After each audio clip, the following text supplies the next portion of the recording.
اعوذ باللہ من الشیطان الرجیم بسم اللہ الرحمن الرحیم۔ تفسیر قرآن مجید پارہ نمبر 17۔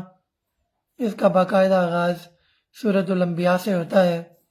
پہلی دو آیات کے اندر لوگوں کی بے حسی کا تذکرہ کیا گیا ہے کہ لوگوں کے لیے یوم حساب انتہائی قریب ہے، لیکن وہ اس کا ادراک نہیں کرتے، اس کی تیاری سے اعراض کر رہے ہیں، اور آخرت میں جب ناکامی کا سامنا کرنا پڑے گا تو پھر افسوس کریں گے۔ آیت نمبر 3 تا 5 کے اندر مشرکین کی طرف سے اظہار ثانی اور نبی کریم صلی اللہ علیہ وسلم کو صبر و تحمل کی تلقین کی گئی ہے۔ یہ معاملہ ہر نبی کے ساتھ پیش آیا ہے۔ آیت نمبر 5، 6، 7، 8، 9 اس کے اندر نبی کریم صلی اللہ علیہ وسلم کی دلجوئی کی گئی ہے۔ آیت نمبر 10 میں اس حقیقت کو بیان کیا گیا کہ قرآن مجید میں ہر انسان کا تذکرہ موجود ہے۔ آیت نمبر 11 تا 15 کے اندر بتایا گیا کہ عذاب کے وقت ظالم اقوام کا کیا حال ہوتا تھا۔ وہ توبہ کرنے کی کوشش کرتی تھی، لیکن اس وقت توبہ کے آثار ختم ہو چکے ہوتے تھے، توبہ کا وقت ختم ہو چکا ہوتا تھا۔ آیت نمبر 16 تا 18 میں بتایا گیا کہ کائنات کھیل تماشا نہیں، بلکہ یہاں مارکا حق و باطل برپا ہے، اور یہاں پر آخرت کا پرچہ دے دیا گیا ہے، اس کی تیاری کے لیے بھیجا گیا ہے۔ آیت نمبر 19 تا 23 میں بتایا گیا کہ آسمانوں اور زمین میں اللہ کے سوا کوئی معبود نہیں، اگر کوئی معبود بنائے گا تو اپنی ناکامی کا خود سامان کرے گا۔ آیت نمبر 24-25 کے اندر بتایا گیا کہ ہر رسول کی دعوت توحید دی، دعوت حق تھی، اس کے علاوہ وہ کسی اور کام کے لیے نہیں آئے تھے۔ آیت نمبر 26 تا 29 کے اندر فرشتوں کا اصل مقام کہ ان کو کیوں بنایا گیا، ان کا مقصد کیا تھا، وہ بیان کیا گیا ہے۔ آیت نمبر 30 تا 33 کے اندر اللہ تعالیٰ کی قدرتوں اور نعمتوں کا بیان ہے، لیکن انسان اتنا ناشکرا ہے کہ ان کی شکر نہیں کرتا بلکہ ناشکری کرتا رہتا ہے۔ آیت نمبر 34-35 کے اندر موت و حیات کے سلسلے کو انسانوں کی آزمائش بتایا گیا ہے کہ جو وقتی جدائیاں ہوتی ہیں یہ انسان کو کچھ پیغام دینے آتی ہیں اور یہ آخرت کی تیاری کی طرف متوجہ کرنے آتی ہیں۔ اس کے بعد آیت نمبر 36 تا 41 میں مشرکین مکہ کی گستاخیوں کا جواب دیا گیا ہے۔ آیت نمبر 42 تا 44 میں مشرکین مکہ کو دعوت غور و فکر دی گئی۔ آیت نمبر 45 تا 47 میں دل سوزی کے ساتھ واعظ و نصیحت کا حکم کیا گیا۔ آیت نمبر 48 تا 50 میں بتایا گیا کہ وحی کی ہدایت ان لوگوں کو ملتی ہے جن کو اللہ دیتے ہیں، ورنہ کچھ لوگ ایسے بھی ہیں کہ جن پر وحی اترتی رہتی ہے لیکن ان پر اس کا کوئی اثر نہیں ہوتا۔ آیت نمبر 51 تا 56 میں بتایا گیا کہ حقیقی رب کون ہے، اس کے بارے میں آگاہی دی گئی۔ آیت نمبر 57 تا 67 میں بت پرستوں پر اتمام حجت کر دی گئی کہ تمہارے پاس حق پہنچ گیا تھا لیکن تم نے اس کو تسلیم نہیں کیا، تو اپنی ناکامی کی ذمہ دار تم خود ہو۔ آیت نمبر 68 تا 71 میں حضرت ابراہیم کی اسحاق کا ذکر ہے جو ان کے لیے اللہ کے حکم سے گلستان بن گئی، ان کو نقصان نہ پہنچا سکی۔ یہ تفصیلی واقعہ مذکور ہے۔ آیت نمبر 72-73 میں بتایا گیا کہ جو گمراہوں سے کٹتا ہے اللہ خود اس کو صالحین سے جوڑ دیتے ہیں۔ آیت نمبر 74-75 میں لوط علیہ السلام پر اللہ تعالیٰ کے انعامات کا تذکرہ کیا گیا ہے۔ آیت نمبر 76-77 میں حضرت نوح علیہ السلام پر اللہ تعالیٰ کی رحمتوں کا تذکرہ ہے۔ آیت نمبر 78-82 میں حضرت داؤد اور حضرت سلیمان علیہ السلام پر اللہ کی رحمتوں کا تذکرہ ہے قصص القرآن کے سلسلے میں۔ آیت نمبر 83-84 میں حضرت ایوب علیہ السلام کے صبر کا اجر کہ اللہ نے ان کو ایک ایسی تکلیف دی جس کا کوئی ازالہ نہیں تھا، لیکن وہ صبر کرتے رہے تو پھر اللہ نے ان سے وہ بیماری ہٹا دی۔ آیت نمبر 85-86 میں بتایا گیا کہ صبر کرنے والوں کی اللہ کی رحمتیں دی جاتی ہیں، اور 3 انبیاء حضرت اسماعیل، حضرت ادریس، حضرت ذوالکفل کا ذکر ہے کہ اللہ نے ان کے صالح کردار کی بھی تسکین فرمائی، اور یہ بتایا کہ انہوں نے صبر کیا تو ان کے صبر کا کیا انجام ملا۔ آیت نمبر 87-88 میں یونس علیہ السلام کی فریاد رس کہ جب وہ قوم سے ناراض ہو کر سمندر کی طرف چلے گئے، پھر مچھلی کا واقعہ اور وہ ساری تفصیل یہاں آپ اکثر سنتے بھی رہتے ہیں، پڑھا بھی ہوگا آپ نے، وہ تفصیل مذکور ہے۔ آیت نمبر 89-90 کے اندر حضرت یحییٰ علیہ السلام کی معجزانہ ولادت کا تذکرہ ہے کہ بڑھاپے کے اندر اور زوجہ بھی بانج تھی، لیکن اللہ کے سامنے کوئی چیز ناممکن نہیں، اللہ کن فرماتے ہیں اور وہ کام ہو جاتا ہے۔ آیت نمبر 91 میں حضرت مریم علیہ السلام کا اعزاز کہ حضرت مریم کو بغیر شوہر کی اولاد دی گئی، اور اسی طرح حضرت علیہ السلام بغیر باپ کے پیدا ہوئے، ان دونوں کے کردار کی تحسین بھی کی گئی ہے۔ آیت نمبر 92-93 میں بتایا گیا کہ تمام انبیاء کی بعثت کا ایک ہی مقصد تھا کہ وہ لوگوں کو اللہ کی بندگی کی طرف راغب کریں، آخرت کی تیاری کی طرف راغب کریں۔ آیت نمبر 94-95 میں بتا دیا گیا کہ دنیا کے اندر موقع ہے، موت کے بعد موقع نہیں ملے گا، جو بھی نیک اعمال کرنے ہیں اسی دنیا میں کرنے ہیں، دوبارہ آنے کی اور نیک اعمال کرنے کی موقع نہیں ملے گا۔ اللہ میں نیک اعمال کر کے اس موقع سے فائدہ اٹھانے کی توفیق عطا فرمائے۔ آیت نمبر 96-97 کے اندر قیامت قرب کی ایک نشانی بیان کی گئی ہے کہ یاجوج ماجوج کی الغار ہوگی، اور ایسا ظلم کہ جس کا مداوع کسی بھی قوم پر پہلے نہ ہوا ہے، نہ اس کا مداوع ہوگا۔ آیت نمبر 98-100 کے اندر بتایا گیا کہ معبودان باطلہ مشرکین مکہ کے ساتھ اور جو بھی مشرکین ہوں گے سب کے ساتھ جہنم میں جلیں گے، اور یہ بات پہلے بھی کئی بار تفصیل سے بیان ہو چکی ہے کہ اللہ رب العزت سارے گناہ معاف کر دیں گے، شرک کی معافی نہیں ہوگی، سارے جو اعمال ہوں گے وہ شرک کی نوست سے برباد ہو جائیں گے۔ آیت نمبر 101-103 میں نیک لوگوں کے لیے بشارتوں کا ذکر ہے۔ آیت نمبر 104 میں بتایا گیا کہ اللہ کی قدرت اور بڑائی کا جائزہ لگانا یا اندازہ لگانا ناممکن ہے۔ آیت نمبر 105-106 میں بتایا گیا کہ اس دنیا کے آخر میں جب یہ دنیا ختم ہوگی تو اس دنیا کے وارث نیک لوگ ہوں گے۔ آیت نمبر 107 میں بتایا گیا کہ نبی کریم صلی اللہ علیہ وسلم تمام جہانوں کے لیے رحمت ہیں۔ آیت نمبر 108-112 میں نبی کریم صلی اللہ علیہ وسلم کے حوالے سے شرک کے امکانات کا سدجواب کیا گیا۔ صحابہ کرام نبی کریم صلی اللہ علیہ وسلم کے بارے میں اتنا زیادہ عظمت میں آگے چلے گئے تھے کہ اللہ نے یہ سمجھا کہ بعد میں آنے والے لوگ غلو کا شکار ہو کر نبی کریم صلی اللہ علیہ وسلم کو خدائی میں شریک نہ کر دیں، تو اس بات کا یہاں پر سدجواب کیا گیا اور بتا دیا گیا کہ وسلم اعلان فرما دیں کہ معبود حقیقی صرف اللہ ہے، اور تمام انسانوں کو اس کے احکامات کے سامنے سر تسلیم خم کرنا ہوگا۔ اس کے بعد سورہ حج شروع ہوتی ہے۔ سورہ حج کی پہلی 2 آیات میں قیامت کا منظر بیان کیا گیا ہے۔ تیسری اور چوتھی آیت کے اندر بتایا گیا کہ بغیر علم کے دینی تعلیمات پر اعتراضات کرنے والوں کا کیا انجام ہوگا۔ آیت نمبر 5، 6، 7 میں دوبارہ زندہ کیے جانے کے 2 ثبوت کہ آدم کو مٹی سے بنایا، تم پہلے نہیں ہوتے، اللہ تمہیں بناتا ہے تو اسی طرح دوبارہ بنائے گا، اور اسی طرح زمین بالکل ویران ہوتی ہے، بارش آتی ہے تو پھر اس بارش کے بعد کس طریقے سے زمین کے پودے نکل آتے ہیں، زمین میں ہریالی چھا جاتی ہے، اسی طرح انسان کو دوبارہ پیدا کیا جائے گا۔ آیت نمبر 8-10 میں دینی تعلیم پر اعتراض کرنے والوں پر کس طرح عذاب کیا جائے گا اس کے بارے میں بتایا گیا۔ آیت نمبر 11-13 میں منافقین کا طرز عمل بیان کیا گیا ہے۔ آیت نمبر 14 میں بعمل مومنین کے لیے بشارت دی گئی ہے۔ آیت نمبر 15-16 میں امید کی رسی تھامنے کا حکم دیا گیا ہے۔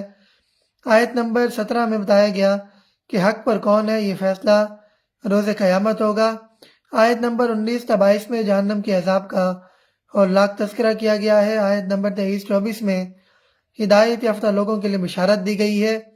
آیت نمبر 25 میں حرم کی سرزمین پر مسجد کی طرح سب کے حق کا تذکرہ ہے۔ آیت نمبر 26-28 میں حج کے لیے ابراہیم علیہ السلام کی پکار اور اس کا جواب۔ آیت نمبر 28-29 میں حج کے آداب، ارکان اور برکات کا ذکر کیا گیا ہے۔ آیت نمبر 30-31 میں حج کیوں کیا جاتا ہے، اس کا بدل کیا ہوگا، اس کا تذکرہ کیا گیا ہے۔ آیت نمبر 32-33 کے اندر بتایا گیا ہے کہ شاعر اللہ کا احترام کوئی کرتا ہے تو اس کا مطلب یہ ہے کہ اس کے دل میں تقویٰ ہے، وہ تکبر سے دور ہے۔ آیت نمبر 34-35 کے اندر قربانی کی عبادت کا حکم دیا گیا۔ آیت 36 میں بتایا گیا کہ اونٹ اللہ کی قدرت کی نشانی ہے، اس کی تفصیل بیان کی گئی۔ آیت نمبر 37 میں قربانی کی روح اور اس کا مقصد بیان کیا گیا ہے۔ آیت 38-41 میں قتال فی سبیل اللہ کی اجازت اور اس کی حکمت بیان کی گئی۔ آیت 42-45 میں مسلمانوں کو خوشخبری دی گئی اور کافروں کو دھمکی دی گئی ہے۔ آیت 46 میں بتایا گیا کہ کفار کی آنکھیں نہیں، دل اندھے ہیں، اسی لیے یہ دین کی طرف نہیں آتے۔ آیت 47-48 میں بتایا گیا کہ ظالم برباد ہو کر رہیں گے۔ آیت 49-51 میں بتایا گیا کہ نبی کریم صلی اللہ علیہ وسلم کی دعوت فرما برداروں کے لیے نوید ہے، باغیوں کے لیے وعید ہے، اور ایسے باغی لوگ جہنم کی آگ کا ایندھن بنیں گے۔ آیت 53-54 میں شیطان کی آمیزش کو اللہ کی طرف سے اصلاح کا تذکرہ بیان کیا گیا ہے اور اللہ کی طرف سے اصلاح کے واقعات بھی بیان کیے گئے ہیں۔ آیت نمبر 55، 56، 57 میں بتایا گیا کہ بدباطن لوگ برے عذاب سے دوچار ہوں گے۔ آیت نمبر 58 تا 60 میں بتایا گیا کہ ہجرت آپ کر بھی جائیں گے۔ یہاں پر یہ ہجرت حبشہ کا ذکر ہے، لیکن اس کے باوجود بھی آپ پر تکالیف آتی رہیں گی۔ آیت نمبر 61 تا 64 کے اندر بتا دیا گیا کہ کائنات کا تمام نظام اللہ چلا رہا ہے، کائنات کی ہر شے کا مالک اللہ ہے، اللہ کے سوا دیگر معبودوں کو پکارا جانے والا ہر عمل باطل اور جھوٹ ہے۔ آیت نمبر 65، 66 میں اللہ کے احسانات اور بندوں کی ناشکری کا تذکرہ کیا گیا۔ آیت نمبر 67 تا 70 میں عبادات کے طریقہ کار پر مشرکین جو اعتراض کرتے تھے اس کا جواب دیا گیا۔ آیت نمبر 71، 72 میں مشرکین کو بتایا گیا کہ تم جو اسلام پر اعتراض کرتے ہو، تم اپنے گریبان میں جھانکو کہ تم نے بارش کا معبود علیحدہ بنا رکھا ہے، اپنے ہر چیز کے معبود علیحدہ بنا رکھے ہیں، تمہارے لیے زیادہ ناگوار انجام ہے، اسلام پر تم توجہ مت دو۔ اگر تم نے اسلام پر توجہ دینی ہے تو اسلام میں داخل ہو جاؤ، ورنہ اسلام سے دور ہی رہو۔ آیت نمبر 73، 74 میں اللہ کی معرفت کی کمی کہ اللہ سے دوری کیوں ہوتی ہے اور شرک کا سبب بیان کیا گیا ہے کہ شرک کی طرف انسان شرک کی غلاظت میں کیوں لتھڑ جاتا ہے۔ آیت نمبر 75 میں شرک کی 2 کڑیوں کا تذکرہ کیا گیا ہے۔ پہلی کڑی حضرت جبرائیل علیہ السلام ہے اور دوسری کڑی انبیاء کرام کہ جن کے ذریعے عام لوگوں تک دین اور اسلام پہنچا ہے۔ آیت 76 میں بتایا گیا کہ اللہ ہر عمل سے واقف ہے، ہم کوئی چیز اللہ سے چھپا نہیں سکتے۔ آیت 77 میں لوگوں کو عمل کی دعوت دی گئی ہے اور آیت نمبر 78 میں بتایا گیا کہ اللہ کی راہ میں جہاد ایسے کرو جیسے جہاد کرنے کا حق ہے۔ اس کے بعد پارہ نمبر 18 ہے جو سورہ مومنین سے شروع ہوتا ہے۔ پہلی 11 آیات کے اندر تعمیر سیرت کے لیے بنیادی صفات کا تذکرہ بیان کیا گیا ہے۔ آیت نمبر 12 تا 16 کے اندر تخلیق اور حیات انسانی کے مراحل کو بیان کیا گیا۔ آیت نمبر 17 تا 22 میں اللہ کی شان رزاقیت کا تذکرہ کیا گیا ہے۔ آیت نمبر 23 تا 26 میں نوح علیہ السلام کی دعوت اور قوم کے جواب کا تذکرہ کیا گیا ہے۔ آیت نمبر 27 تا 30 میں نوح علیہ السلام اور اہل ایمان پر اللہ کی رحمت کا تذکرہ کیا گیا ہے۔ آیت نمبر 42 تا 44 میں لوگوں کی بھیڑ چال کا تذکرہ ہے۔ آیت 45 تا 49 میں حضرت مریم اور عیسیٰ علیہ السلام پر لوگوں کے اللہ کے انعام کا تذکرہ کیا گیا ہے۔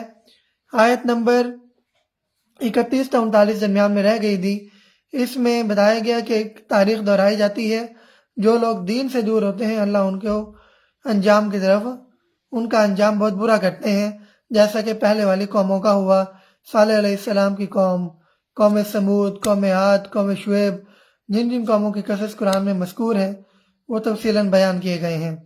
42-44 میں لوگوں کی بھیڑ چال کہ برائی کی طرف راغب نہ ہو، نیکی کی طرف راغب ہوں۔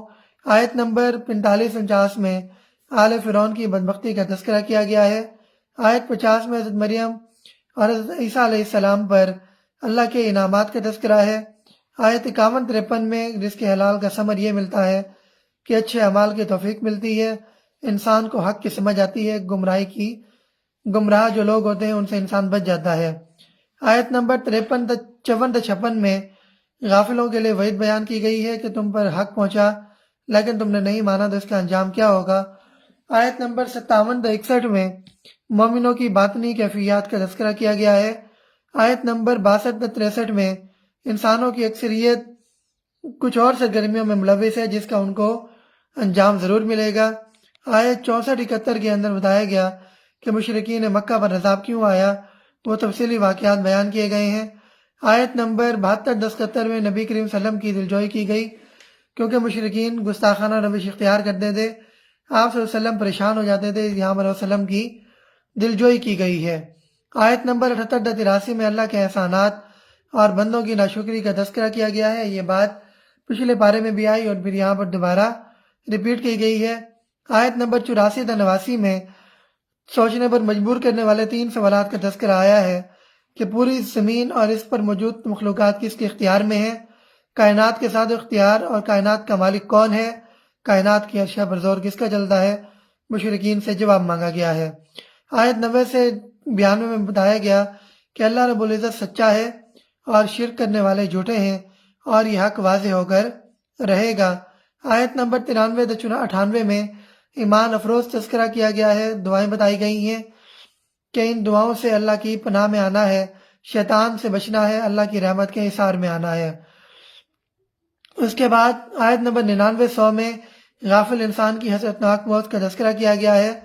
آیت نمبر 101 تا 103 میں بتایا گیا کہ قیامت کے روز فیصلہ اعمال کی بنیاد پر ہوگا، کسی دوسری معیار پر فیصلہ نہیں ہوگا۔ جو لوگ یہ سمجھتے ہیں کہ ہمارا نیک لوگوں سے تعلق ہے، یہ کوئی اس طرح کی باتیں سوچتے ہیں، تو یہ ساری باتیں قیامت کے روز کوئی معنی نہیں رکھیں گی۔ آیت نمبر 104 تا 114 میں جہنم والوں کی آوازاری کا تذکرہ کیا گیا ہے۔ اس کے بعد سورہ نور شروع ہوتی ہے جو پردے سے متعلق صورت ہے۔ پہلی صورت میں اللہ رب العزت کا جلالی آغاز کیا ہے، کیونکہ اس صورت میں وہ اہم احکامات آ رہے ہیں جن پر عمل اللہ نے لازم کر دیا ہے کہ اب اہل ایمان کی ذمہ داری ہے کہ وہ ان پر عمل کریں اور ان کو نافذ کریں۔ آیت نمبر 2 تا 4 میں حد زنا بیان کی گئی۔ آیت نمبر 4 تا 5 میں حد قذف بیان کی گئی۔ آیت نمبر 6 تا 10 میں شوہر کی طرف سے بیوی پر زنا کے الزام کی جو الزام لگاتے ہیں اس پر احکامات بیان ہوئے ہیں۔ آیت نمبر 11 تا 18 میں حضرت عائشہ علیہ السلام، حضرت عائشہ کی ام المومنین حضرت عائشہ کا جو ان پر الزام لگایا گیا تھا اس کے بارے میں احکامات بیان ہوئے ہیں اور ان کی پاک دامنی کا بیان کیا گیا ہے۔ آیت نمبر 19-20 میں مسلمانوں میں بے حیائی پھیلانے والوں کا برا انجام بیان کیا گیا ہے۔ اس کے بعد آیت نمبر 21 کے اندر بتایا گیا کہ اللہ کا فضل نہ ہو تو کوئی بھی پاکیزہ نہیں رہ سکتا۔ آیت 22 میں بتایا گیا کہ دوسروں کی زیادتیوں کو معاف کرو، اللہ بھی تمہارے گناہ معاف کر دے گا۔ یہ بھی حضرت عائشہ کے واقعے سے متعلق ہے کہ جن لوگوں کو اس کے اندر شامل تھے ان لوگوں کو بعد میں معافی ملی، لیکن جو منافقین تھے ان کو کسی قسم کی معافی نہیں ملی۔ آیت نمبر 23-25 کے اندر بتایا گیا کہ پاک دامن خواتین پر تہمت لگانے والوں کا انجام بدترین ہوگا۔ آیت 26 کے اندر بتایا گیا کہ جیسا کردار ہوگا ویسی رفاقت ملے گی کہ پاکیزہ کردار کے لوگوں کو پاکیزہ لوگ ملیں گے، برے کردار کے لوگوں کو برے لوگ ملیں گے۔ آیت نمبر 27-29 میں کسی کے گھر میں داخل ہونے کے لیے ہدایات دی گئی ہیں کہ کس طرح داخل ہونا ہے۔ آیت نمبر 30-31 میں گھر کے اندر پردے کے احکامات بیان کیے گئے ہیں۔ آیت نمبر 32-34 میں جن لوگوں کے نکاح نہیں ہوتے ان لوگوں کے نکاح کا تذکرہ ہے۔ آیت نمبر 35 میں نور ایمان کے لیے تمثیل زیتون کی بیان کی گئی ہے۔ آیت نمبر 36-38 میں نور ایمان کے ثمرات بیان کیے گئے ہیں کہ ان لوگوں کو آخرت کے حساب کا خوف نہیں ہوگا اور اللہ ان کو دنیا میں بھی اچھا بدلہ دیں گے، آخرت میں بھی اچھا بدلہ ان لوگوں کو ملے گا۔ آیت نمبر 39 کے اندر بے روح اعمال کے لیے تمثیل بیان کی گئی ہے کہ ان کے اعمال کھوکھلے ہوں گے اور ان اعمال کا ان کو کوئی فائدہ نہیں ہوگا۔ آیت نمبر 40 کے اندر ایمان اور عمل دونوں سے محروم جو لوگ ہوتے ہیں یہ اندھیرے کی طرح ہوتے ہیں اور اندھیرے میں ٹامکٹویاں مارتے رہتے ہیں، ان کو ہاتھ میں ہاتھ کچھ نہیں سجائی دیتا، ناکامی کا سامنا کرنا پڑتا ہے۔ آیت نمبر 41-46 میں اللہ کی عظمت و قدرت کا بیان کیا گیا ہے۔ آیت نمبر 47-50 میں منافقین کا طرز عمل بیان کیا گیا ہے۔ آیت نمبر 51-52 میں مومنین کا طرز عمل بیان کیا گیا ہے۔ آیت نمبر 53 میں جھوٹی قسمیں مت کھانے کا بیان ہے۔ آیت 54 میں بتا دیا گیا کہ رسول اللہ کی ذمہ داری حق پہنچا دینا ہے، یہ اللہ کا اختیار ہے کہ کس کو ہدایت دینی ہے یا نہیں دینی۔ آیت نمبر 55-57 میں بتا دیا گیا کہ جب اس دنیا کا آخر ہوگا تو اللہ رب العزت زمین میں خلافت عطا فرمائیں گے، دین و اسلام کو سربلندی اور غلبہ عطا فرما دے گا۔ آیت نمبر 58-59 میں گھر کے اندر پردے کے احکامات پھر بتائے گئے۔ آیت نمبر 60 میں بوڑھی خواتین کے لیے پردے کے حکم میں رعایت بیان کی گئی۔ آیت نمبر 61 میں دوسروں کے گھروں میں جانے کی اجازت کا تذکرہ ہے۔ آیت نمبر 62-63 میں نظم جماعت یعنی حقیقی مومن وہ ہیں جو اجتماعی کاموں کو دین کے اندر ذاتی کاموں پر ترجیح دیتے ہیں، دین کے اجتماعی کام سے غیر حاصل نہیں ہوتے۔ اس کے بعد آیت سورہ فرقان شروع ہوتی ہے اور اس سے پہلے آخری آیت میں، پچھلی سورت کی آخری آیت میں اللہ بتاتے ہیں کہ اللہ رب العزت جانتے ہیں کہ ہم کس حال میں ہیں، کیونکہ اللہ ہمارے دلوں کے حال کو بھی جانتے ہیں۔ سورہ فرقان حق و باطل میں فرق کرنے والی سورہ مبارکہ ہے، جس کی پہلے 3 آیات میں اللہ کی عظمت اور قدرت کا بیان ہے کہ اللہ کی کوئی اولاد نہیں، آسمان اور زمین کی بادشاہت اسی کے پاس ہے، اس کے اختیار میں کوئی شریک نہیں، اللہ نے ہر شے کو بنایا اور اس کی تقدیر بھی بنا دی۔ آیت 4 تا 6 میں قرآن مجید پر 2 اعتراضات اور ان کا جواب دیا گیا ہے۔ آیت نمبر 7 تا 9 میں نبی کریم صلی اللہ علیہ وسلم پر مشرکین کے 5 اعتراضات ہیں، اور 10 اور 11 میں ان اعتراضات کا اللہ رب العزت نے جواب دیا ہے۔ آیت نمبر 12 تا 16 میں اللہ رب العزت نے بتا دیا کہ کون سا انجام اللہ کو پسند ہے، اور لوگوں کو بھی یہ اختیار دے دیا گیا ہے، ان کو یہ چیزیں بتا دی گئی ہیں۔ اب ان کے لیے ان کے اختیار میں ہے کہ وہ اپنے لیے بدترین جہنم کو اختیار کرتے ہیں یا اعلیٰ ترین جنت کو اختیار کرتے ہیں۔ آیت نمبر 17 تا 19 میں بتایا کہ لوگ جن کو دنیا میں اللہ کے ساتھ شریک ٹھہراتے ہیں وہی لوگ قیامت میں ان لوگوں کے خلاف گواہی دیں گے، اور تب ان لوگوں کو سوائے پریشان ہونے کے اور کف افسوس ملنے کے سوا کوئی چیز ان کے ہاتھ میں نہیں ہوگی، اور یہ اس وقت عذاب کو بھی نہیں ٹال سکیں گے۔ آیت نمبر 20 میں مشرکین کے ایک اور اعتراض کا جواب دیا گیا ہے۔ یہاں پر اس پارے کا باقاعدہ طور پر اختتام ہو جاتا ہے۔ انشاءاللہ کل پارہ نمبر 19 کے ساتھ حاضر ہوں گے، تب تک کے لیے اجازت، اللہ حافظ۔